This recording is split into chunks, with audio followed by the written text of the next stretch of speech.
bater um papo aí durante a noite. Vocês me perdoem a voz de papo rouco se eu estiver no meio da palestra um acesso de tosse, garganta está ficando inflamada, vocês dão um desconto. Eu gosto sempre, quando eu sou convidado a vir bater esse papo com vocês, chamar a atenção de que eu não sou um membro da casa, eu sou um amigo do Lar Francisco de Assis. É uma casa que eu tenho muito carinho, mas eu não falo em nome do Lar Francisco de Assis. Eu frequento uma casa chamada Cabana Espírita Nossa Senhora da Guia, é uma casa que trabalha também com o espiritismo, umbanda, candomblé, catimbó. É uma casa universalista que faz várias outras atividades com o fim da caridade, do esclarecimento. Então, quando eu sou convidado, eu venho com uma carinho, com uma felicidade e estou muito contente de estar aqui com vocês hoje. A gente colocou como tema os elementais para essa palestra, mas na verdade a gente vai estar falando um pouco sobre tudo. E eu queria começar discutindo com vocês um pouquinho o conceito do que nós somos enquanto estrutura, né? O que nós somos, como é que a gente se organiza. Tradicionalmente, na literatura espírita, a gente fala que o espírito, que é a nossa essência, né, é revestida de um perispírito e revestida de um corpo físico, não é isso? Corpo físico, perispírito, espírito, não é isso? Então, mas a gente pode buscar em alguns textos algumas explicações mais transparentes a respeito disso, trabalhando esse perispírito de forma mais complexa. E aí a gente começa a perceber que a gente não vai ser dissecado pura e simplesmente em 3 camadas, pura e simplesmente em 3 dimensões. O universo não é uno, é multi, deveríamos usar o termo multiverso.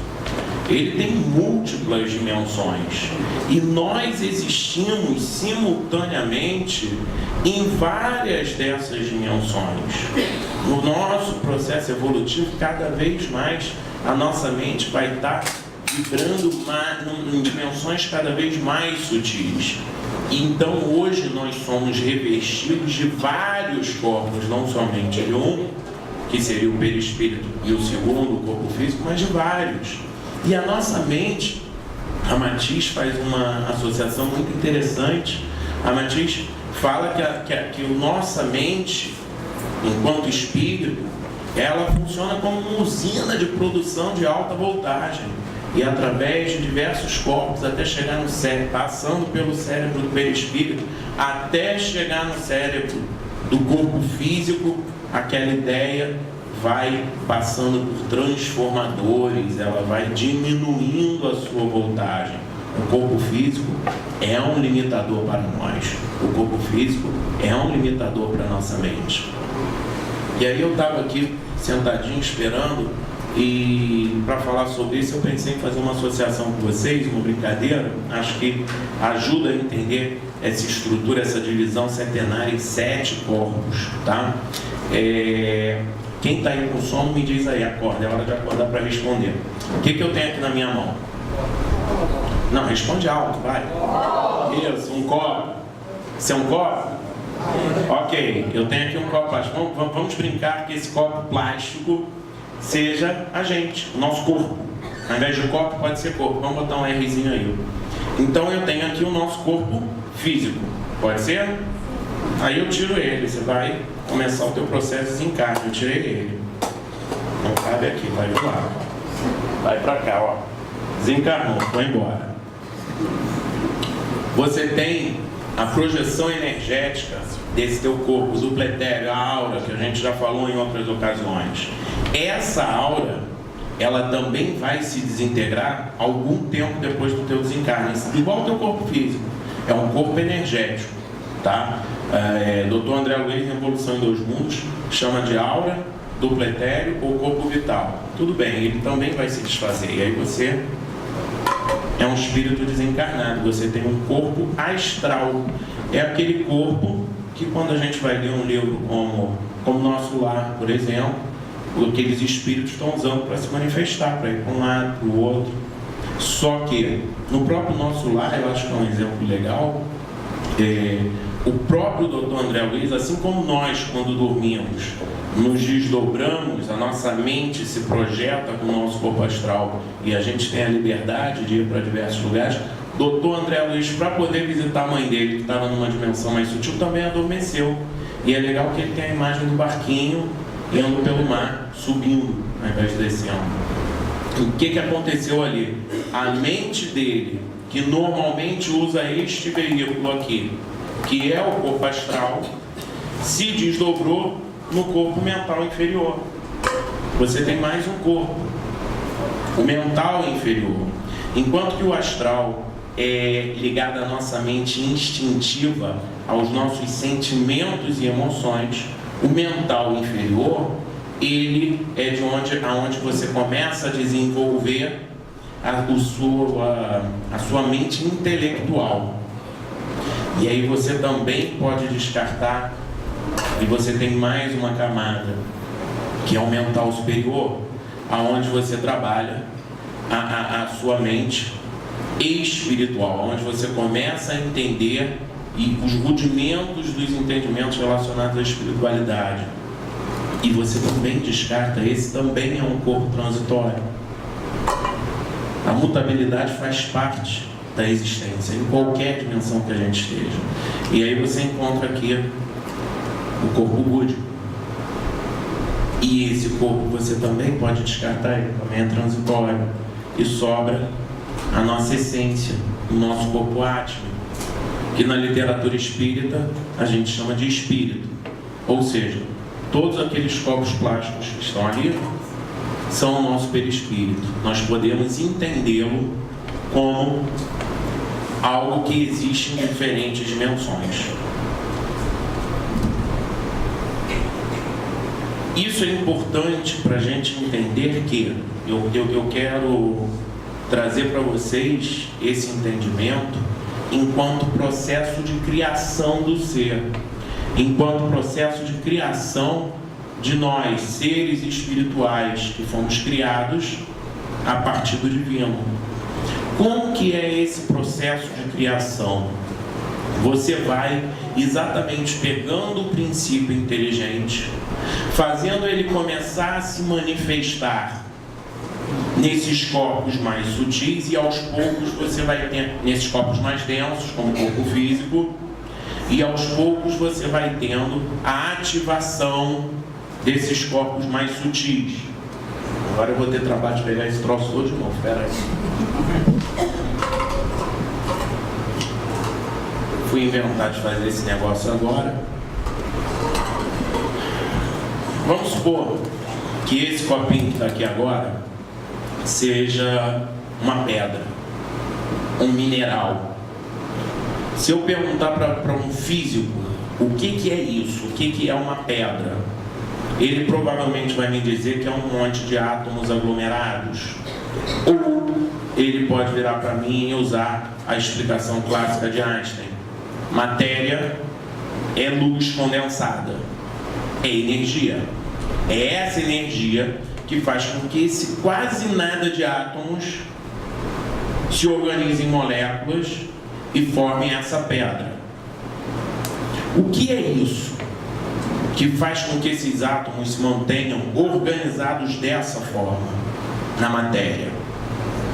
Por que ele simplesmente não se desfaz? Isso é o começo da existência.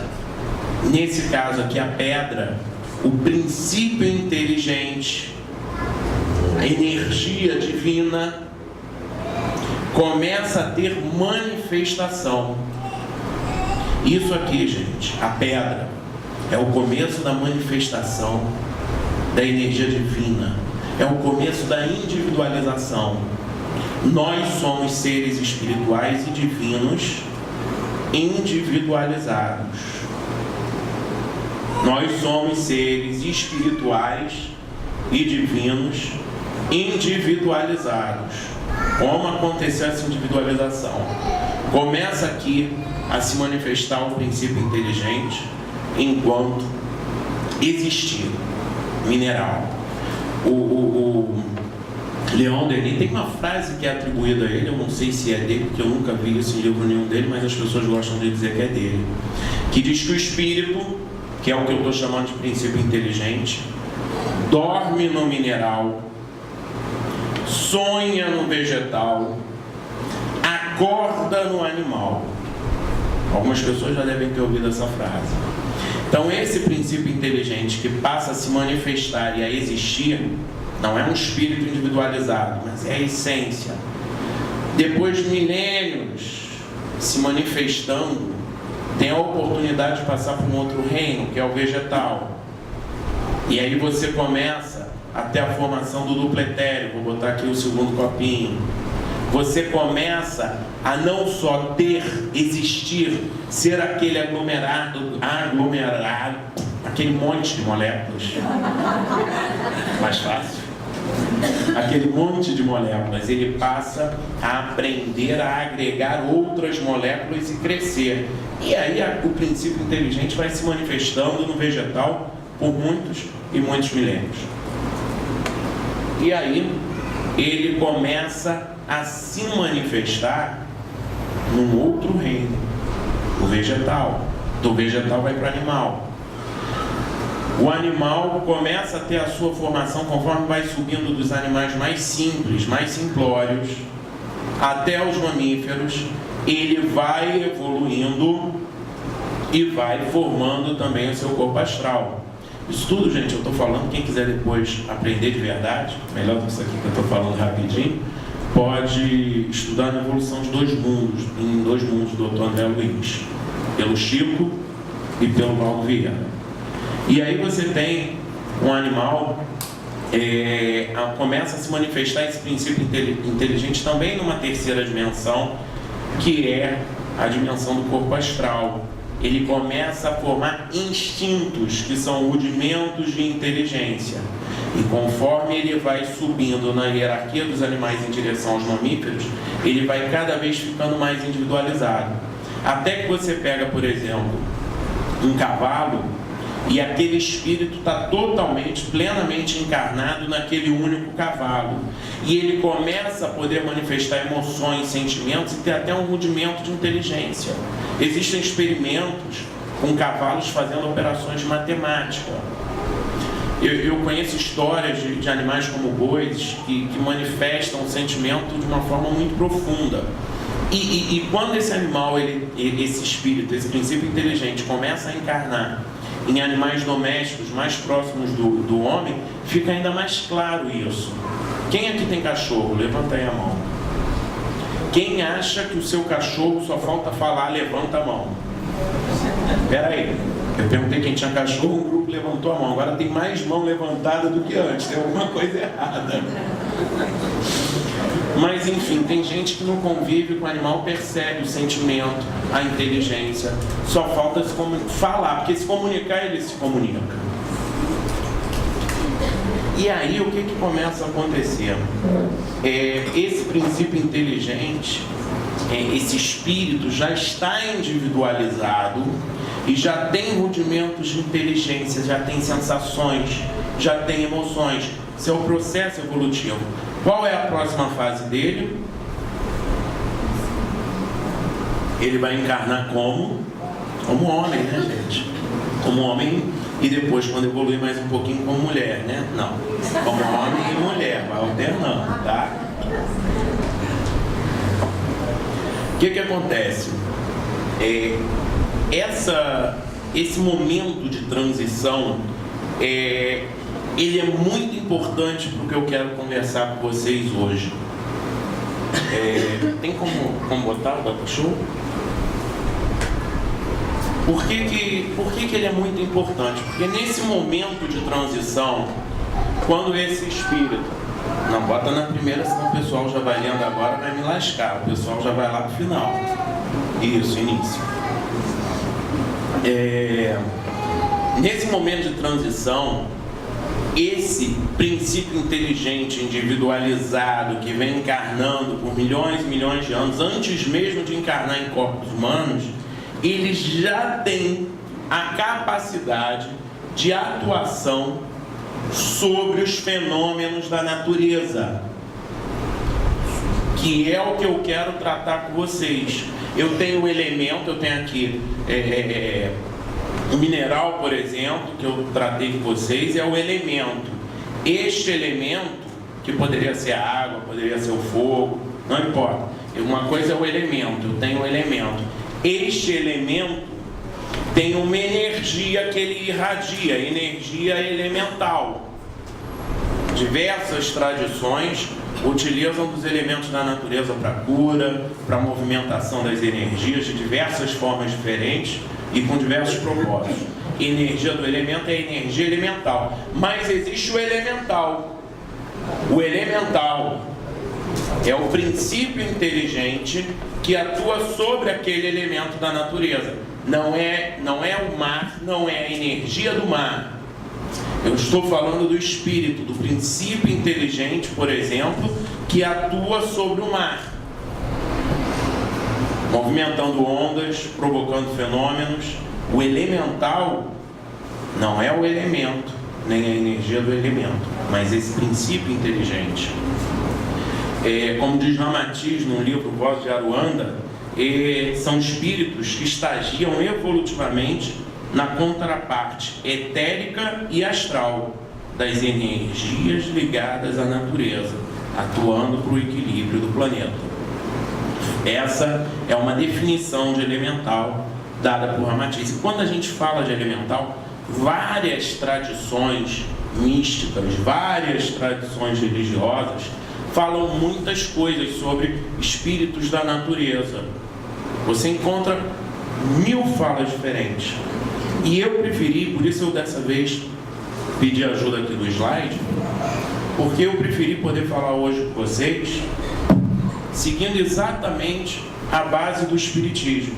Eu queria trazer aqui hoje o que o livro dos Espíritos nos ensina a respeito dos espíritos da natureza. Esses espíritos que são ligados à natureza. Pode deixar. Vamos lá, eu vou botar aqui o primeiro. Para lá. Vou me afastar aqui. Livro dos Espíritos, questão 536B. É isso primeiro? Sabendo que os espíritos exercem ação sobre a matéria e que são agentes da vontade de Deus, perguntamos se alguns dentre eles não exercerão certa influência sobre os elementos para os agitar, acalmar ou dirigir. Resposta: mas evidentemente nem poderia ser de outro modo. Deus não exerce ação direta sobre a matéria. Ele encontra agentes dedicados em todos os graus da escala dos mundos.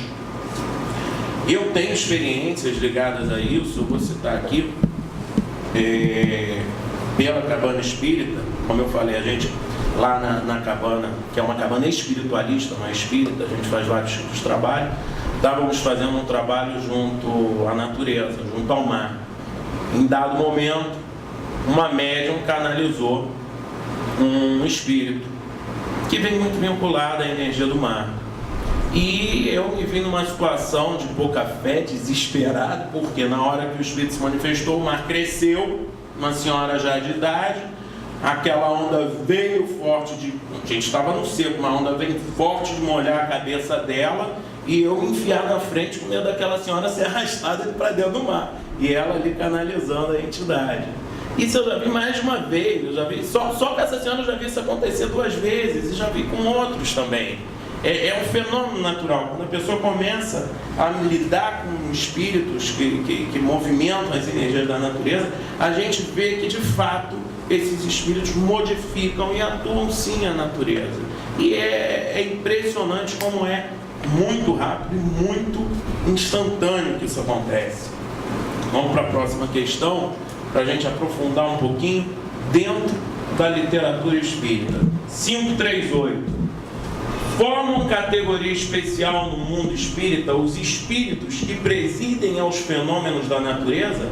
Serão seres à parte ou espíritos que foram encarnados como nós? Que foram ou que o serão? E aí eu já quero começar a aprofundar um pouquinho. Porque o serão eu já expliquei para vocês. Eu estou falando de espíritos que ainda não encarnaram em corpos humanos. Acabei de citar para vocês durante o nosso processo evolutivo.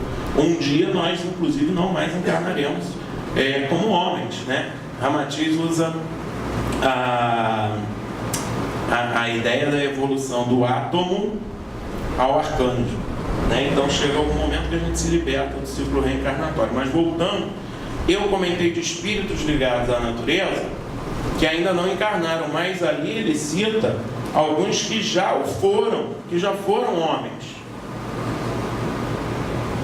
Então nem todos os espíritos elementais necessariamente estejam abaixo do nosso grau evolutivo. Alguns estão, se a gente tentar botar a evolução como algo cartesiano, como algo de evolução sucessiva, como escadinha, a gente vai ter um pouco de dificuldade, porque a gente vai começar a ver alguns que já encarnaram ou até já se libertaram dos ciclos reencarnatórios e que estão ainda intimamente ligados à natureza.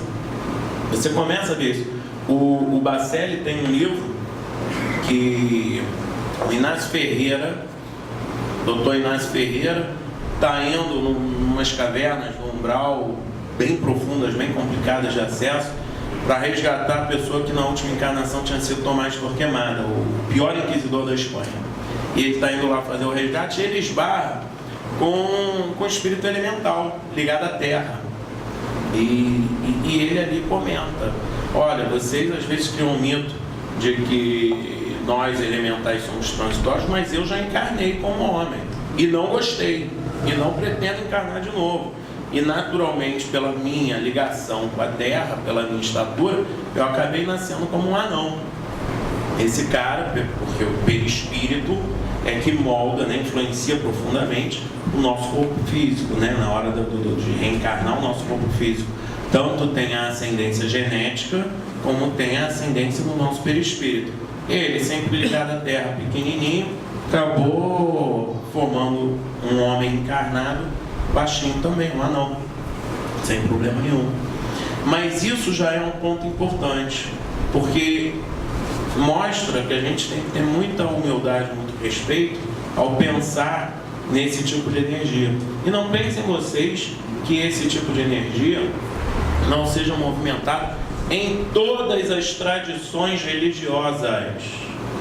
Em todas as tradições religiosas. Vocês podem ter certeza que muitas das vezes, durante os tratamentos de vocês, aqui dentro do Lar Francisco de Assis, que não se faz invocação a elementais, pelo menos eu acho que não, né?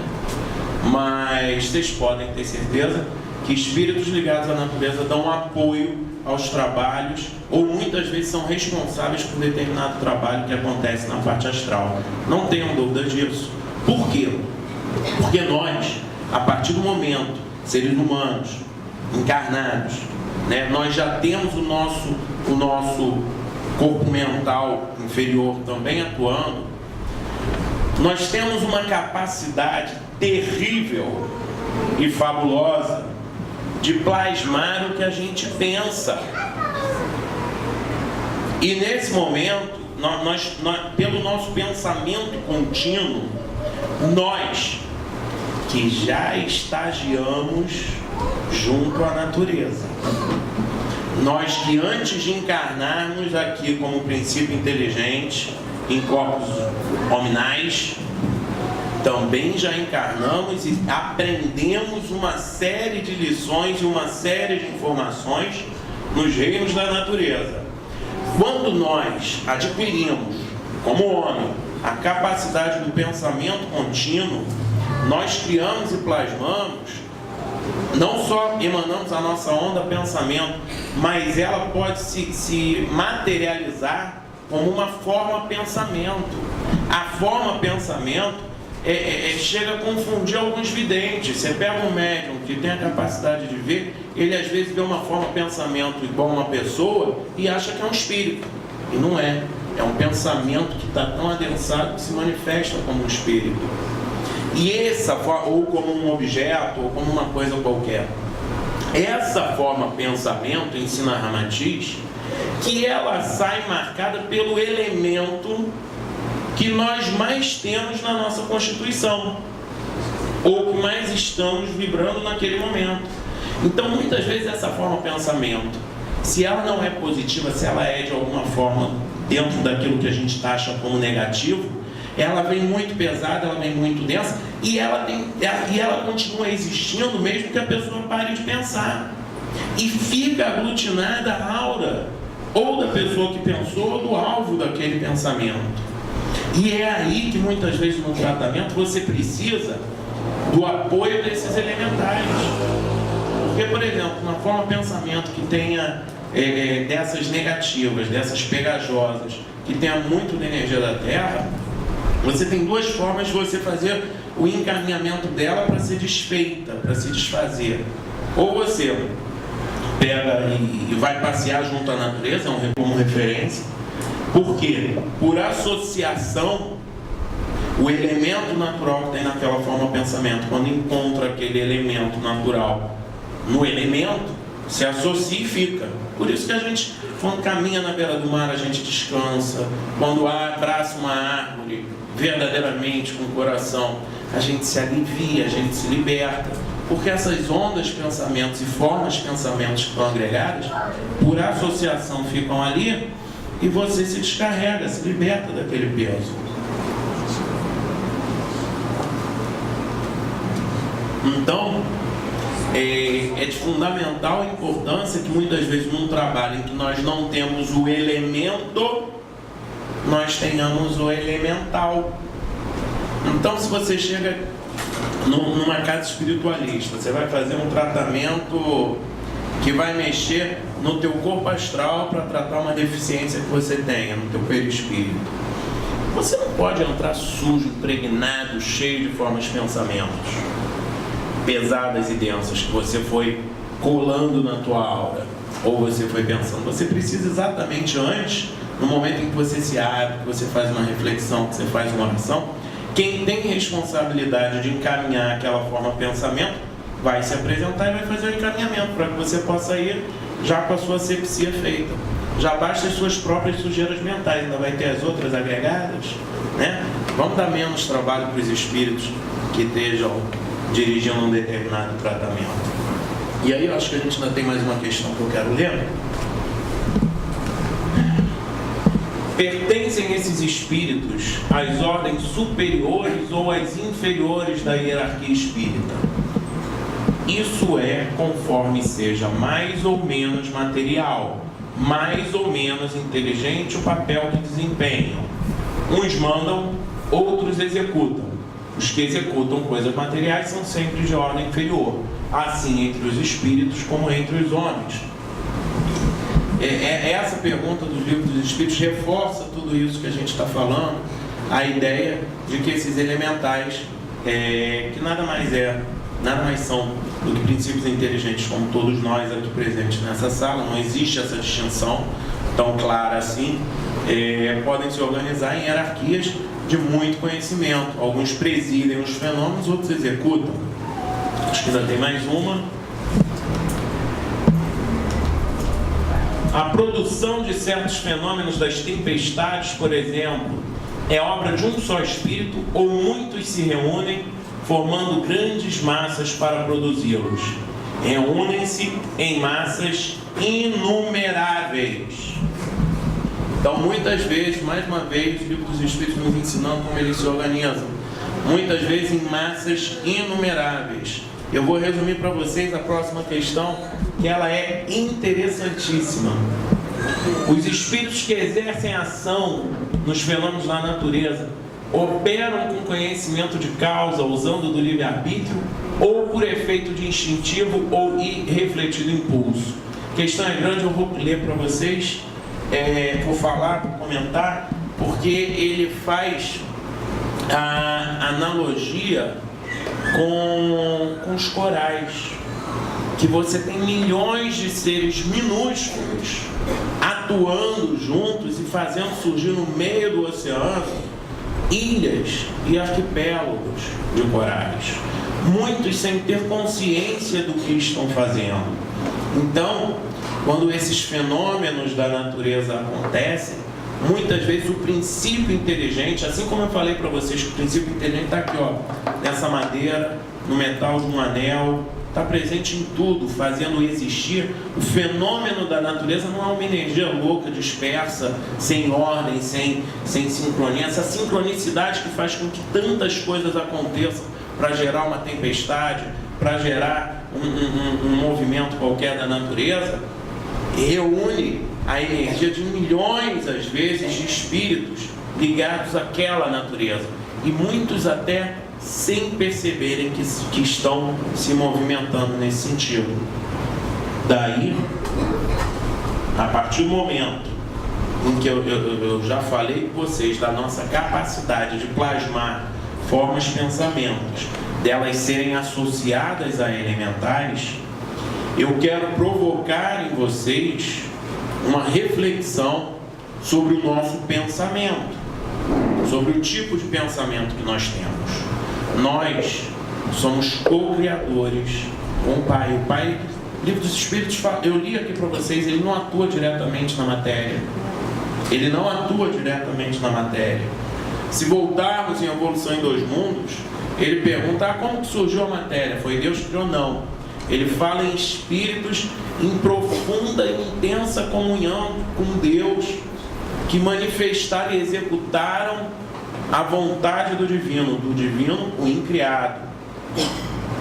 Isso é muito interessante da gente parar e pensar. E em relação à nossa evolução, porque quanto mais conscientes nós estamos, quanto mais nós ampliamos a nossa consciência ao longo dessa jornada evolutiva, maior é o nosso livre-arbítrio e maior é o nosso poder de ação. Por quê? Se antes a minha mente está no corpo físico, eu tenho uma onda mental com uma determinada frequência. Para ela ir do ponto A a B, ela precisa percorrer todo um caminho. Conforme eu vou tendo uma consciência mais ampla, uma consciência expandida, eu começo a atuar em dimensões mais sutis. Eu, para ir do ponto A ao ponto B, a minha onda mental vai mais rápido. O espírito, conforme vai evoluindo, ele passa a ter maior poder de ação, porque ele vai trabalhando com frequências mais sutis. Então, ao invés dele ter uma frequência extremamente alta, ele rapidamente, o pensamento se torna mais rápido e mais eficaz conforme nós evoluímos, conforme nós progredimos. E isso nos dá cada vez mais liberdade, mais livre-arbítrio, mais poder de ação. Isso é uma coisa muito boa. Isso é uma coisa muito positiva. Podemos usar isso para nos sabotar. E é por isso que eu escolhi esse tema.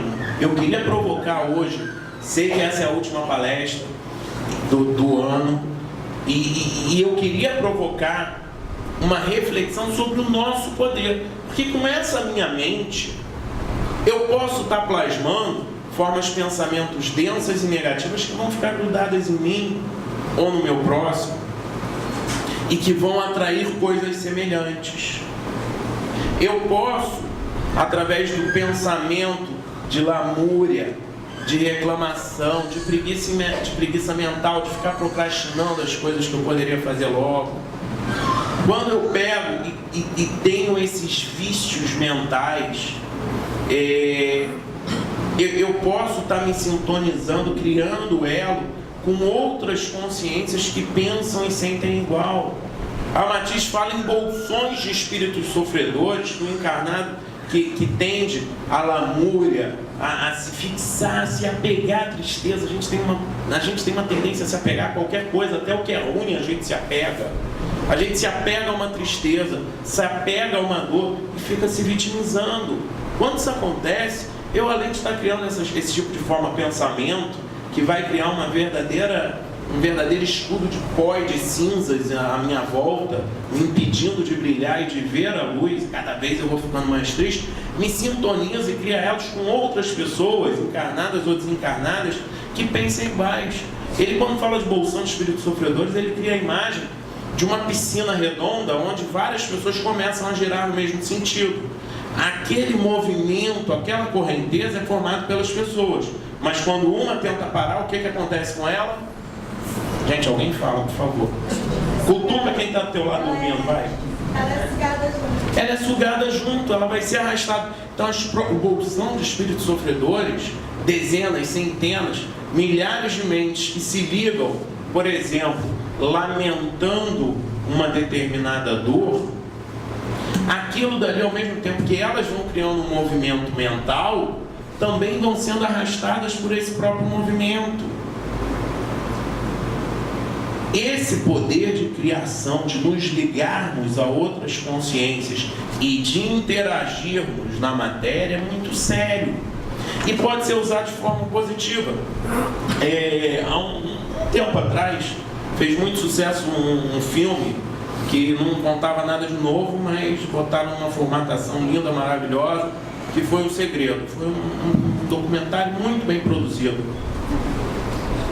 Conta nada de novo. Tudo que tem ali a gente já conhece das tradições há muito tempo. Mas ali faltou uma coisa no filme, no livro. No filme, no livro. Que é como que isso acontece. Por que dá certo a lei de atração? Porque nós temos essa capacidade de criação. Nós vamos plasmar uma forma pensamento com aquilo que nós desejamos, com aquilo que nós atraímos. E vamos fixar a nossa mente naquilo que desejamos e atraímos. E cada vez mais aquela forma pensamento tem mais vida. No astral ela é viva. Aos poucos ela se materializa e atrai para você aquilo que você está pensando. Isso é muito bom quando a gente usa isso de forma positiva.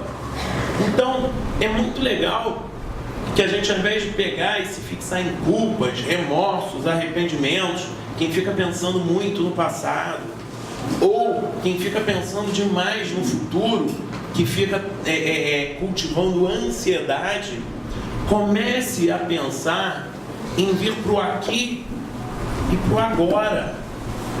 A gente começar a trabalhar o poder do aqui e agora na nossa mente. Ao invés de deixar a mente como um macaco bêbado, como diz a tradição oriental, nós podemos disciplinar essa mente para que verdadeiramente sejamos construtores da nossa realidade. Se você errou no teu passado, não se fixe nesse remorso. Aprenda com o erro. Isso é ter sabedoria. Se você sofreu, sofrer não ajuda ninguém a evoluir em nada. Mas mudar de postura com o sofrimento que você tem, refletir em cima dele, ou até pela dor que você teve, você começar a entender melhor a dor do outro, você desenvolver a compaixão, isso é uma coisa positiva, isso é uma coisa interessante. Eu posso começar a também pensar nos meus erros como uma forma de aprendizado. Por quê? Porque eu fui criado simples e ignorante. Eu sou criado, eu estou em processo de criação. Eu também vou errar, porque eu não posso ficar repetindo o mesmo erro toda a vida. Ter sabedoria não é não errar. Essa é como você lida com a possibilidade de aprendizado com aquele erro. Isso é uma coisa muito positiva que eu quero que a gente possa refletir. E a gente possa usar isso para desenvolver a compaixão. Um dos recursos importantíssimos para isso, quando eu reconheço que a mutabilidade é uma lei natural, tudo muda. Não adianta você se apegar a uma situação, a um corpo, a uma característica, a um bem, a uma religião. Não adianta você tentar se apegar a uma filosofia, a uma ideia. A mutabilidade faz parte do universo, já diz o Dalai Lama a respeito disso. Se tudo é mutável, ao invés de eu reter, de eu me apegar, eu tenho que deixar a coisa acontecer, como eu falei na última palestra, sendo a minha melhor versão. Eu não tenho que tentar ser perfeito, eu não tenho que tentar ser algo que eu não sou e nem ficar com grandes planejamentos. Eu posso sim ser a minha melhor versão e posso começar a ter responsabilidade com o que eu penso, principalmente comigo mesmo. me desligando de sentimentos ruins, parando de ver noticiário na televisão todo dia, passando a ver na internet, que aí você seleciona o que você vai se alimentar. Conselho, vou dar alguns conselhos aqui para isso. Sugiro a ninguém ver noticiário na televisão, senão você é obrigado a ver qualquer notícia que te enfiar em goela abaixo. Vai ver na internet que você escolhe quais são as notícias que são relevantes. Mas se existe essa mutabilidade, eu preciso começar a me desapegar por causa disso. Eu tenho responsabilidade de criar a minha realidade, porque eu não sou vítima. Eu não sou vítima do mundo. Eu crio a minha realidade, não só com as minhas escolhas, mas com a minha mente. Repara, comecei falando do poder dos elementais, mas quem é o ser planetário que tem a energia de todos os elementos na sua constituição, que aprendeu e já estagiou em diferentes elementos da natureza? É você. É você. Tudo aquilo que eu falei do poder do elemental, quem tem esse poder é você. É o seu Atma, a sua centelha divina, o teu Ori. É você que tem esse poder. E essa responsabilidade. Uma forma da gente vir para o aqui e agora maravilhosa é a meditação. Quem não tem a oportunidade de se juntar com um grupo para meditar, pega no YouTube, pega em qualquer lugar uma forma de meditação. Existem várias formas de meditar. Porque uma coisa simples, você percebeu que você está ansioso, ou seja, você não está agora, você está no futuro. Se concentra na sua respiração. Começa a fazer respiração completa e prestar atenção. Esse é o melhor recurso que tem contra a ansiedade. É o melhor. Você assiste palestras de pessoas que são ligadas às filosofias orientais, você assiste palestras de psicólogos, você assiste, sempre vai trabalhar a respiração. É ela que te traz para o agora. É ela que te coloca aqui. Você tem uma dificuldade de meditar, de entrar, de se esvaziar no estado meditativo. Um recurso que eu aprendi com uma pessoa que já está do outro lado da vida e que muito me ensinou sobre filosofia oriental, é você parar e você está deixando os pensamentos fluírem da tua mente, botando eles de lado, buscando esvaziar, e eles surgem de novo. Você não se apega a eles, deixa eles passarem, mas funciona muito bem você dizer assim, mentalmente, quem está pensando? Cara, para mim isso funciona demais, para eu conseguir voltar para o aqui e para o agora. E usem várias outras ferramentas que existem para disciplinar sua mente, disciplinar as suas emoções, deixar de ser vítima para construir a sua própria realidade. Aconteceu um sofrimento, aconteceu uma dor, aceita, mas não se fixa nela. Acolhe a experiência como aprendizado, como ferramenta para entender a dor do outro e aceita, porque você está num planeta que de fato vai vir várias expiações, vai vir várias provas, não tem como. Mas quando você começa a ter essas atitudes, você deixa de ser autor, você deixa de ser vítima e passa a ser autor da própria história. Quando você começa a ter esse tipo de controle mental, postura mental, você passa a construir e a narrar a sua própria realidade, inclusive utilizando os seus poderes mentais. Não foi à toa que um sábio já falou: vós sois deuses.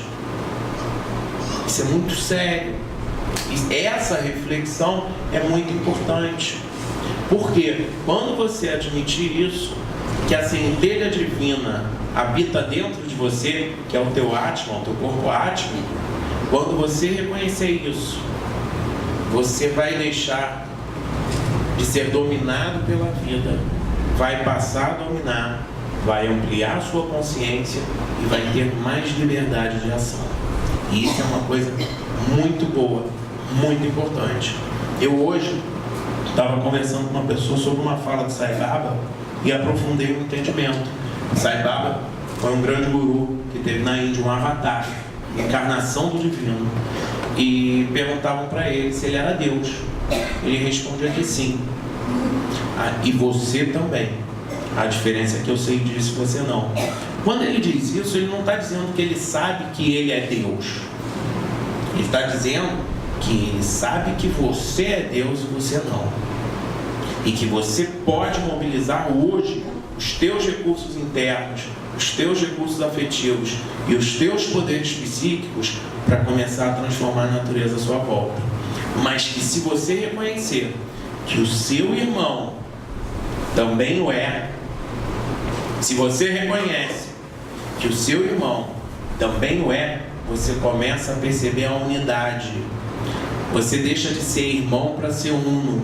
Você começa a desenvolver um profundo respeito pelo todo, porque tudo é manifestação da inteligência. Não é à toa, não deve ser à toa, isso eu não posso afirmar que não é, mas vou dizer que não é porque eu sei que não é. Não é à toa que o professor Rivail de León, quando começou a organizar as informações que chegavam dos espíritos, passou a assinar os seus livros não como Rivail, mas como Allan Kardec.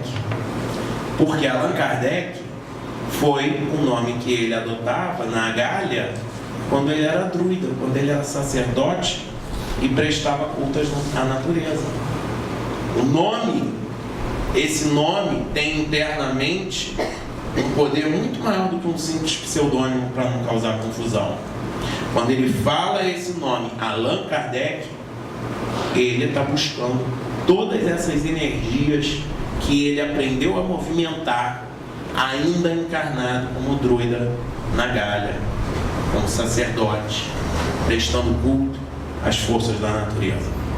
Mas, como hoje é a última palestra, eu estou aqui falando e eu quero que vocês saiam daqui leves, suaves, serenos. Eu quero fazer um convite, mas para fazer uma coisa diferente do que eu fiz na última vez. Vou convidar todo mundo a ficar de pé, de novo, mas para a gente fazer uma coisa diferente. Deixa a tua bolsa na cadeira, qualquer coisa que você esteja carregando. Quem tiver de óculos, eu vou pedir a gentileza de tirar o óculos e ficar ceguetinha por alguns instantes. Isso é muito importante. Sei que dá um trabalho danado, mas é muito importante. Eu quero que você pegue uma pessoa que está do seu lado e dê a mão para ela. Eu quero que todo mundo formem duplas. Com qualquer pessoa que estiver do seu lado, todo mundo tem que formar uma dupla. Não serve trio. Passa para quem está na fileira de trás. Eu aposto que na fileira de trás tem alguém que também está sozinho. Todo mundo vamos formar duplas. Todo mundo em dupla? Presta atenção, não serve trio não, tem que ser dupla para esse exercício. Eu quero que você forme a sua dupla. Agora, nesse instante, eu quero que você fique de frente para a sua dupla. Eu pedi para vocês tirarem os óculos, que é para um poder olhar para o olho do outro. Eu quero que você se fixe apenas no olhar do outro. Aqui e agora. Somente olhar para o olhar do teu irmão. Olha para o olhar do seu irmão. Esqueça tudo que existe à sua volta. É um exercício de meditação. Fixar o olhar do teu irmão, mas não com os teus olhos materiais. Observe, liberto de qualquer preconceito. Olha com o teu coração. Eu quero que você observe, em detalhe, o olhar da pessoa que está na sua frente, mas com o seu coração, com ternura. Olha para essa pessoa e estuda o olhar dela por alguns instantes.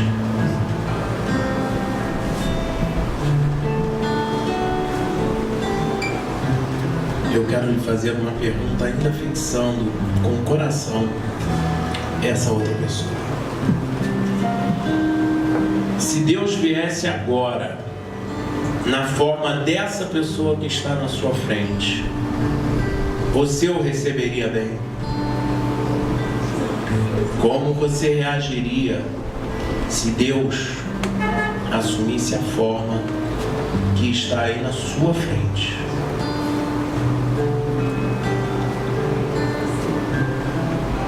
Isso está acontecendo agora. É Deus que está na sua frente. Reconheça que essa pessoa tem também os atributos divinos e é uma manifestação dessa inteligência suprema. Deus está na sua frente. O olhar do teu irmão. Pode abraçar quem está na sua frente.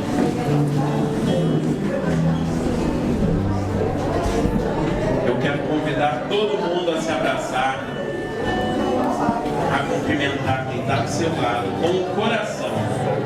Abraça do coração, dá um abraço demorado.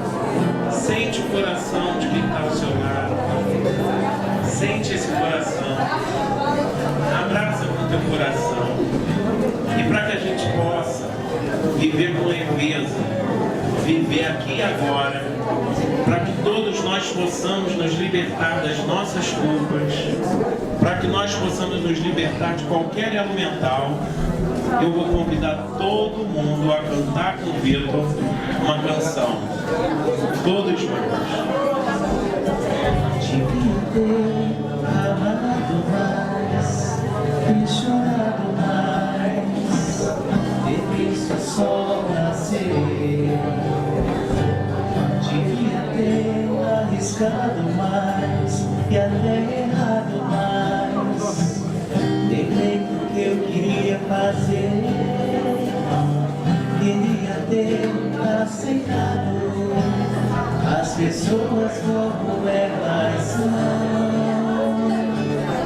Cada um sabe a alegria e a dor. O acaso vai me proteger enquanto eu voltar distraído. O acaso vai me proteger enquanto eu andar. Devia ter ligado menos, trabalhado menos. Canta, gente, com a alma. Existe o sol se pôr. Canta de verdade, sem vergonha. Devia ter me importado menos. Aproveita para se aliviar. Problemas pequenos, ter morrido de amor. Queria ter aceitado a vida como ela é. A cada um cabe alegrias e tristeza que vier. Agora se liberta, se solta. O acaso vai me proteger enquanto eu andar distraído. O acaso vai me proteger enquanto eu andar. O acaso vai me proteger enquanto eu andar distraído. Vai me proteger enquanto eu andar. Devia ter amado mais, ter chorado mais, ter visto o sol nascer. Devia ter arriscado mais e até errado mais, ter feito o que eu queria fazer. Queria ter aceitado as pessoas como elas são.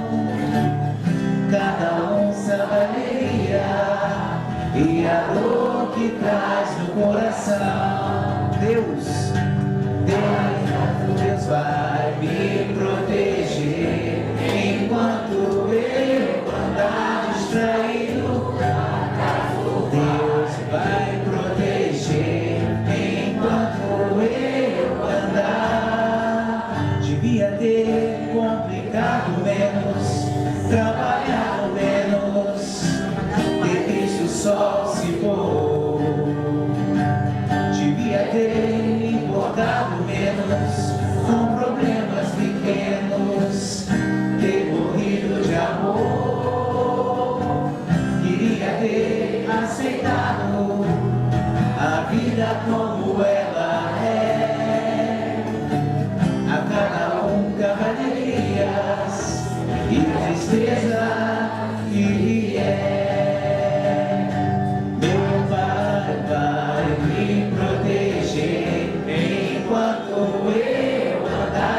distraído, meu Pai vai me proteger enquanto eu andar distraído. Muita paz, muita alegria, que todos possam, com amor, construir a cada dia uma realidade melhor. Que todos possam ser felizes.